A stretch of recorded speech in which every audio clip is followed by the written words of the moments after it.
Hello bachcho. The question says why are cimetidine, ranitidine better antacids than sodium hydrogen carbonate और magnesium और aluminum hydroxide?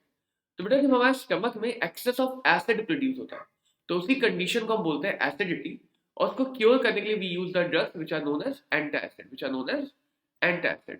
तो अगर यहाँ पे बात की जाए सोडियम हाइड्रोजन कार्बोनेट यानी कि NaHCO3, मैग्नीशियम हाइड्रोक्साइड यानी कि MgOH whole twice and aluminium hydroxide यानी कि AlOH होल थ्राइस।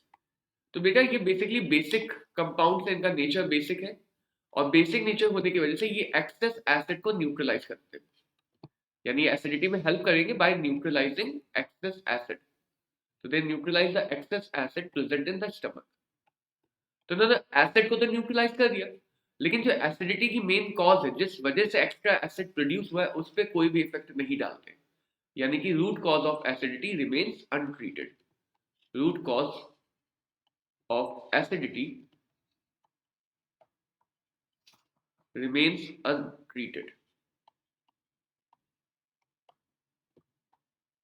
तो इसलिए बच्चों ये लोग सिर्फ एक एसिडिटी को न्यूट्रलाइज कर देंगे लेकिन एसिडिटी को क्योर नहीं करेंगे, यानी हो सकता है इनके इफेक्ट खत्म होने के बाद दोबारा से एसिड एक्स्ट्रा बनने लग जाए।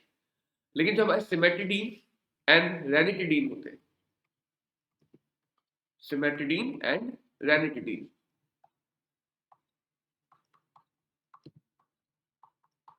ये क्या करते हैं कि ये हिस्टामिन को प्रिवेंट कर लेते हैं स्टमक वॉल के रिसेप्टर से बाइंड करने के लिए। Prevent interaction of histamines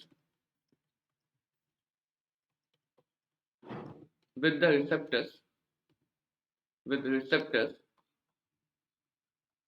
present in stomach walls।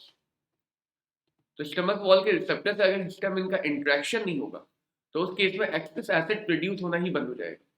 तो ये एसिडिटी की रूट कॉज पे अटैक करते हैं कि एक्सेस ऑफ एसिड को प्रोड्यूस होने से रोक लेते हैं। तो it prevents production of excess acid,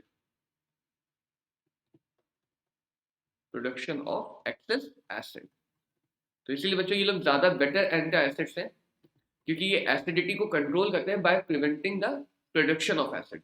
और जबकि सोडियम बाइकार्बोनेट और मैग्नीशियम हाइड्रोक्साइड और एल्यूमिनियम हाइड्रोक्साइड ये सिर्फ और सिर्फ एसिड को न्यूट्रलाइज करते हैं। So hope this clears the question. All the very best.